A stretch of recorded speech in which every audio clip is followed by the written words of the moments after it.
2022년 9월 5일 봉은중앙교회 매일성경 묵상을 시작하도록 하겠습니다. 오늘 함께 나눌 말씀은 에베소서 2장 1절에서 10절까지의 말씀입니다. 제가 읽겠습니다. 그는 허물과 죄로 죽었던 너희를 살리셨도다. 그때에 너희는 그 가운데에서 행하여 이 세상 풍조를 따르고 공중의 권세 잡은 자를 따랐으니 곧 지금 불순종의 아들들 가운데에서 역사하는 영이라.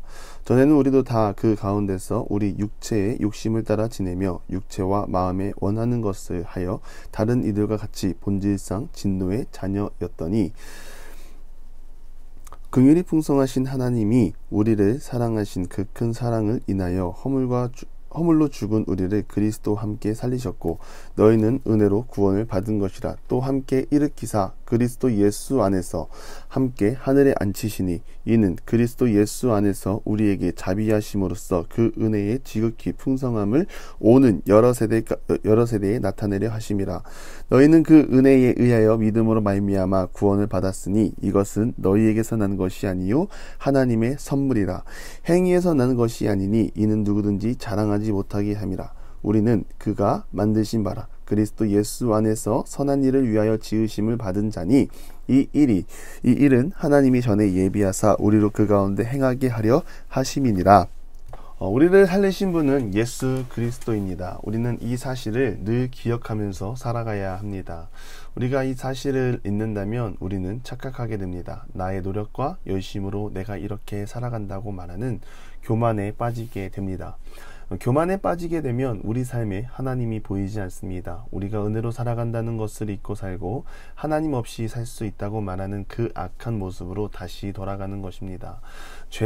죄는 표적에서 벗어나는 것을 뜻합니다.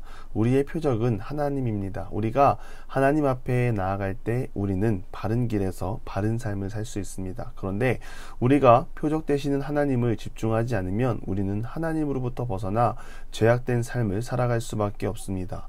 이스라엘 백성들은 그런 상황이었습니다. 분명 하나님의 경고가 있었고 무엇보다 하나님을 붙잡고 하나님 안에서 영생을 누릴 것을 명령하셨습니다. 그러나 이들이 스스로 찾아간 곳은 죽음이 그들을 기다리고 있었습니다.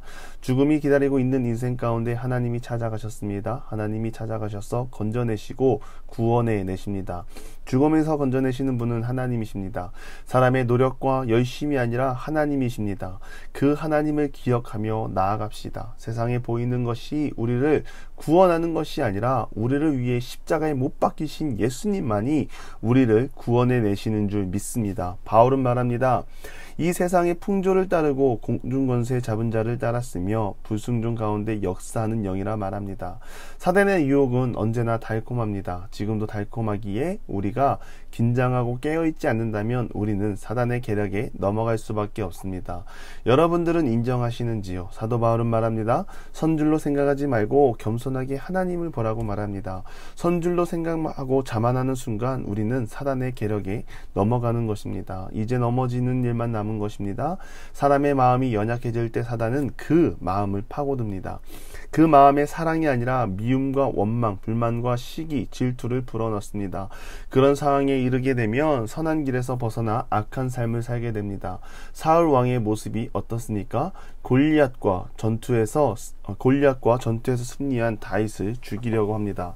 사무엘상 하반부는 거의 다윗을 쫓는 이야기입니다. 성경을 읽는 것만으로 만족하는 것이 아니라 왜? 라는 질문을 던져야 합니다. 왜 같은 편끼리 더군다나 골리앗 그 큰 장수를 물리친 다윗을 죽이려고 하는지 우리는 다시 한번 기억할 필요가 있습니다. 다윗을 향한 시기, 질투가 살인을 도모하였습니다. 하나님의 성령이 아니라 악령이 사울을 지배했고 한 민족의 정체성을 흐트러지게 했습니다. 사울과 같이 우리 또한 하나님 앞에서는 본질상 진노의 자녀였습니다. 모든 사람이 죄를 지었으므로 사망이 모든 사람에게 있다고 하였습니다. 그런 인생을 누가 살립니까? 예수 그리스도께서 살리십니다. 자신을 대속제물로 내어주시고 사망이 권세 잡고 있는 그 자리를 예수 그리스도의 십자가를 세움으로 본질상 진노의 자녀들에게 영생을 주신 것입니다. 하나님은 한결같으십니다.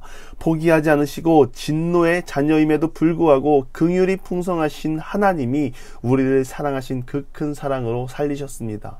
그런데 앞에서 말씀드린 것처럼 우리가 하나님의 사랑을 받을 만한 자격이 있다, 나의 노력으로 구원을 이루어냈다 말하는 것은 큰 착각이라는 것입니다. 구원은 하나님의 사랑으로 받을 자격 없는 자에게 주어진 큰 은혜입니다. 은혜는 값을 치르지 않았음에도 불구하고 부어지는 하나님의 선물입니다.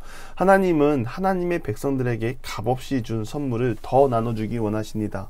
그 선물은 2000년이 지난 지금도 여전합니다. 세상이 악하고 바른 길에서 벗어났을지라도 하나님은 여전히 하나님의 사람들로 하여금 하나님 나라를 선포하기 원하십니다.